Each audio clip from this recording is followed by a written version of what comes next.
Sian Lim, matagal nang hindi bet ng pamilya ni Kim Cho.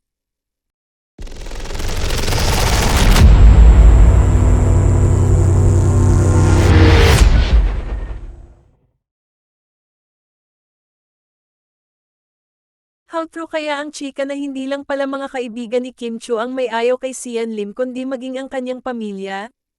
Ayon sa last episode ng Christy Fair Minute nitong Lunes, December 25, na ibahagi ng kolumnista na maging ang pamilya pala ng kapamilya A-lister ay hindi bet ang kapuso actor. May source akong nakausap, medyo may kalaliman ang kwento. Matagal na palang hindi pabor ang pamilya ni Kim Cho dito kay Sian Lim. Pagbabahagi ni Christy. Mayroon rin daw napanood si Romel Chica na interview sa actor-director kung saan tinanong siya kung kumusta ang relasyon niya sa pamilya ng dalaga at halata raw sa mukha nito na hindi alam kung paano sasagutin ang tanong. Maging ang mga taga-suporta raw ni Kim ay ayaw rin kay Sian dahil nakikita ng mga ito na tila walang plano ang binata sa kanilang future ni Kim. Chika ni Christy, ang mga chikang ayaw ng mga kaibigan ni Kim sa aktor ay alam na niya ngunit ngayon lang niya napag-alamang maging ang pamilya ng dalaga ay tutol sa binata.